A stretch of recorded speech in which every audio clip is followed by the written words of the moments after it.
문재인 정부 임기가 4년이 지났습니다. 저는 촛불로 그 뜨거웠던 4년 전의 겨울을 생생히 기억합니다. 광장으로 쏟아져 나온 시민들은 우리가 이 나라의 주인이라는 자존감에 벅차올랐고, 청년들은 내 삶을 바꾸는 대한민국을 열망했습니다. 시민들은 기회는 평등하고 과정은 공정하고 결과는 정의로울 것이라는 문재인 정부의 약속이 꼭 실현되기를 바랬습니다. 그래서 대통령 선거, 지방선거, 총선까지 아낌없이 몰아주었습니다. 그렇지만 기회는 고용 불안과 실업으로, 과정은 특권과 위선으로, 결과는 무주택과 이생망으로 돌아왔습니다. 특히 코로나 재난 2년은 부동산 부자와 금융자산가에는 최고의 해가 됐고, 집 없는 서민에게는 최악의 해이며, 사회에 진입하는 청년들에게는 영원히 사라진 인연이 되고 있습니다. 청년들은 이제 자신의 미래를 빼앗은 정치에 대해 가차없는 심판에 나섰습니다. 문재인 정부 전반기 정의당은 과감한 개혁을 견인하라는 촛불 시민들의 명령에 따라 개혁입법 공조에 나섰습니다.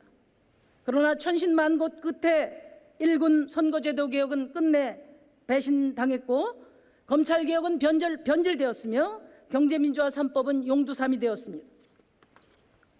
180석 슈퍼여당이 된 더불어민주당은 민생개혁 대신 내로남불 정치로 일관했습니다. 결국 촛불이 심판한 수구보수 세력을 화려하게 부활시켰습니다. 그래서 촛불 정부에 대한 국민들의 좌절은 매우 깊습니다. 문재인 정권에 대한 평가 기준은 국민의 힘이 아니라 촛불과의 거리라는 점을 정부 여당은 깊이 자각해야 할 것입니다. 부총리 나와 주십시오. 오늘은 국민의 삶을 크게 위협하는 두 가지, 코로나 백신하고요, 부동산 해법에 대해서 질의를 하고자 합니다. 예. K-방역은 시효가 끝났다고 생각합니다. 두 가지 이유 때문인데요. 하나는 지금 소상공인과 자영업자들이 유서 써갖고 다닙니다. 시민의 일방적 희생을 전제로 한 K-방역은 지속 가능하지 않다. 이미 제가 지난 9월 이 자리에서 말씀드린 바가 있습니다. 또 하나는 이미 백신 접종이 시작이 됐습니다. 이제는 방역으로가 아니라 백신 접종을 서둘러서 코로나19를 퇴치해내야 합니다. 부총리님, 네. 코로나 손실보상법 어떻게 하실 겁니까? 예, 의원님, 아마 이번 주에도 소위 논의가 있는 걸로 알고 있습니다. 하여튼 국회하고 같이 정부가 머리 맞대고 이제 협의하고 있다는 말씀을 드립니다. 부총리께서 반대하셨기 때문에 결자해시하셔야 되지 않아요? 아니요, 아까 말씀드린 대로 소상공인 지원법 개정안에 대해서는 그 제도와 틀에 대해서는 저희는 크게 이견이 없어서 같이 협의가 진행되고 있고요. 지금 몇 가지 쟁점은 있죠. 아까 말한 소급표 여부라든가 쟁점은 있지만 빨리 조속히 입법화해서 근거를 갖춰야 되겠다는 것에 대해서는 저는 크게 차이가 없는 것 같습니다. 아니, 손실이 난 걸 보상하지 손실이 날 걸 보상합니까? 아니죠. 소급은 당연한 거 아니에요?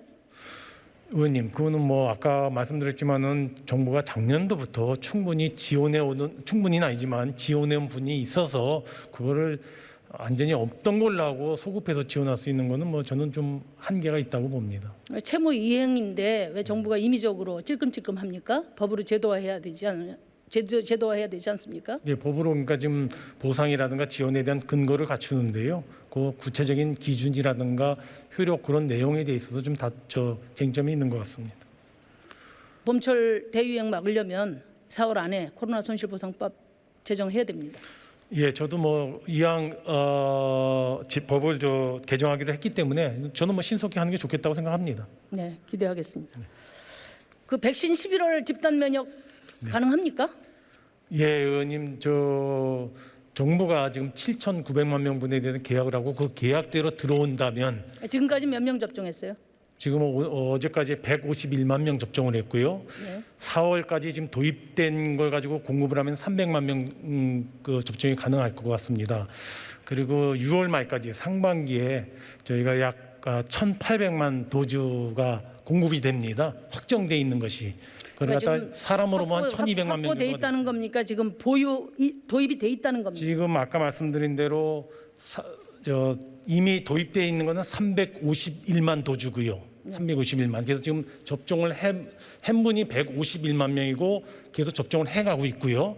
상반기에 1,800만 도주가 확보되기로 되어 있습니다. 그래서 상반기에 2천만 명 하신다면서 상반기에 1,200만 명 정도가 1,200만 명 하려면은 네. 지금 어느 정도가 돼야 되냐면 각 접종 센터뿐만 아니라 동네 의원까지 다 백신이 이미 공급이 됐어야 됩니다. 예, 의원님 아까 말씀드린 대로 5월, 6월 달에 지금 들어오는 갖고 있는 게 얼마나 돼요, 정부에? 아까 말씀드린 대로 이미 지금 들어와 있는 거는 351만 도주입니다.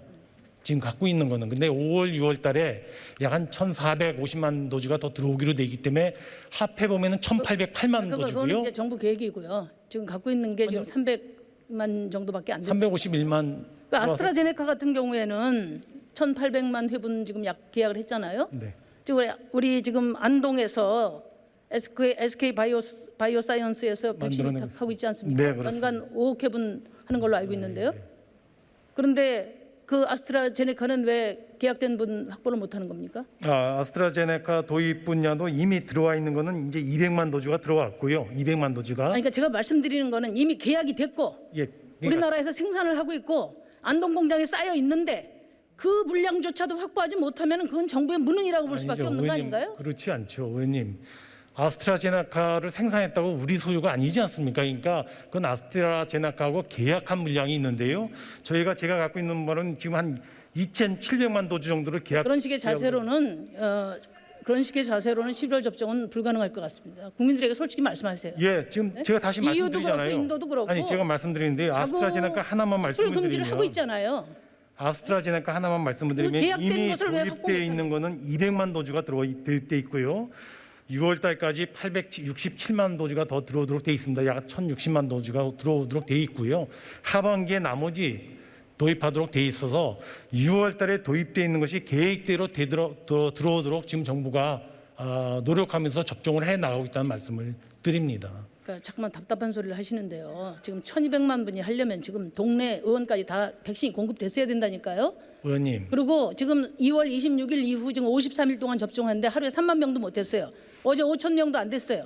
의원님. 그러면서 자꾸만 그런 헛된 약속을 계속 희망 고문을 하니까 국민들이 불신하는 거 아닙니까? 의원님, 그러니까 답변할 시간을 주세요. 저 정부가 이야기하세요, 지금은 이야기하세요. 접종할 수 있는 역량 갖춘 게 하루 10만 명까지 가능합니다.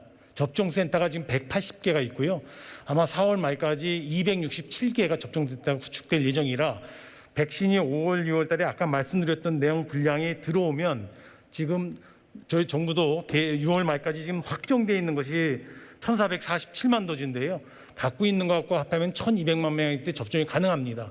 다만 정부로서는 6월 말까지 이 1,800만 도주, 1,809만 도주인데요.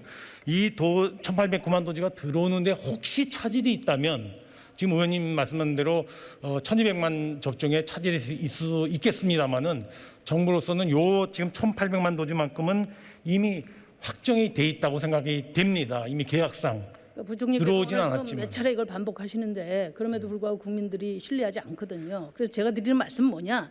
잘 되자고 하는 얘기입니다. 네. 백신 수급에 차질이 있는 것에 대해서 그 백신 조기 도입 실패에 대해서 국민들에게 솔직히 인정하고 그다음에 그 백신 수급 전략을 수정하고 실현 가능한 방안을 국민들에게 제시해야 된다고 저는 봐요. 제가 3가지 제안을 드리겠습니다. 지금 미국 같은 자국 우선주의 때문에 사실 힘들지 않습니까? 저는 일단 물량 확보와 관련해서는 아스트라제네카하고 노바백스 이건 우리나라에서 위탁 생산하는 거예요. 그리고 이미 계약이 완료된 겁니다. 이거 3천만 명분을 수단과 방법을 가리지 말고 확보를 해야 됩니다. 의원님. 그렇게 해서 올해 3천만 명이면 60%니까 그렇게 하는 방법만이 저는 집단 면역을 가능하게 할 수 있는 방법이라고 생각해요. 물론 다른 노력들은 다 병행하셔야 되겠지만 두 번째는 지금 접종 하겠다는 분이 70%밖에 안 되잖아요. 예?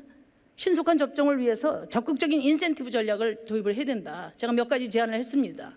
그린 카드를 도입한다든지 또 접종을 거부한 30%에 대해서 우선순위를 다른 분에게 준다든지 그다음에 불신이 계속 아스트라제네카에 대해서 불신이 크면 경우에 따라서는 이 자리에 있는 국회의원 모두 국무위원 모두 접종을 해서 적극적으로 불신을 해소해 나가야 된다. 그리고 마지막으로 좀 문재인 대통령이 국제적 리더십이 필요합니다. 5월 달에 바이든 대통령 만나시면은 반드시 물어봐야 됩니다. 이런 백신 미국 우선주의가 미국의 가치, 동맹의 가치에 부합하는지 분명히 짚어야 된다고 생각합니다. 그리고 지금 백신 원자료 수출 금지 해제 이것을 정상회담에서 반드시 관철시켜야 됩니다. 그리고 더 나아가서 국제사회 코로나19 퇴치를 위해서 백신 특허권을 일시적으로 중단시키는 그런 국제적인 리더십을 발휘하셔야 된다. 잘 검토해 주시기 바랍니다. 예, 의원님 지금 제안 주신 것은 저희가 아주 귀담아 듣겠고요. 검토하는 과정에서 충실히 검토하겠습니다. 제가 이야기하는 핵심은 파이자, 모더나 지금 국민의힘에서 주문을 하는데 사실상 어렵지 않습니까? 그러면은 이미 계약하고 국내에서 위탁 생산한 것을 확실하게 확보하는 전략으로 책임지게 추진하라 이 말씀입니다. 예, 의원님 아까 말씀드린 것처럼 자꾸만 정부가 뭐를 이렇게 감추는 것처럼 이제 하고 그렇게 포장한 걸로 생각하시는데 전혀 그렇지 않고요. 아까 말씀드렸던 대로 정부도 11월이 아니고 뭐 9월에 집단 면역이 이루어지면 더 좋겠는데요. 지금 백신의 확보 스케줄상 11월이 가능할 것 같아서 저희가 국민들께 솔직하게 10일이라고 말씀을 드리는 거고요. 11월까지 집단 면역하려면 3,600만 도주를 3,600만 명에게 접종을 해야 되는데요. 아마 그런 정도까지 가도록 저희가 접신 확보를 해서 최대한 적어도 지금 스케줄에 차질이 없도록 하는데 최대 역점을 두고 있다는 말씀을 드리고요. 의원님 지금 말씀하신 대로 그 이외에 추가적으로 계약을 한다든가 더 추가 확보한다든가 심지어는 국내에서 생산한 거를 추가 생산해서 확보하는 가능성까지도 백신 제약 회사들하고 지금 협의하고 있다는 말씀을 드립니다. 대화가 참 어렵습니다. 이미 정부가 제안한 스케줄이 다 어긋났고 지금 하루에 지금 5천 명 접종하고 있는 상황인데 그렇게 우기기만 하면 될 일이 아니고 아니요. 합리적으로 국민들을 설득하고 또 실제로 정부가 책임질 수 있는 계획을 내세요. 제가 제안을 드렸잖아요. 그러니까 의원님 제가 또 도와드리려고 그러는 겁니다. 아니요. 그러니까 저도 뭐 의원님 조언의 말씀을 저희가 아주 정책하는데요. 정부가 숨김이 없습니다. 아까 말씀한 대로 4월 달에 300만, 상반기에 1200만에 23%가 접종되도록 정부가 스케줄을 최대한 차질 없도록 하겠습니다. 나머지 분야에 대해서 나머지 11월 집단 면역에 나머지 분량분은 부득불 지금은 계획상 하반기에 들어오도록 돼 있습니다. 저희도 상반기로 당겨가지고 하면 좋겠는데요. 수급상 안 돼서 지금은 하반기로 돼 있다지만 방역에 대한 과신 홍보에 급급하다가 실기했다. 인정하셔도 좋을 것 같아요. 최대한 하반기 분량분을 상반기로 당기려고 하는 노력도 여러 가지 외교적인 노력을 포함해서 하고 있다는 말씀을 드립니다.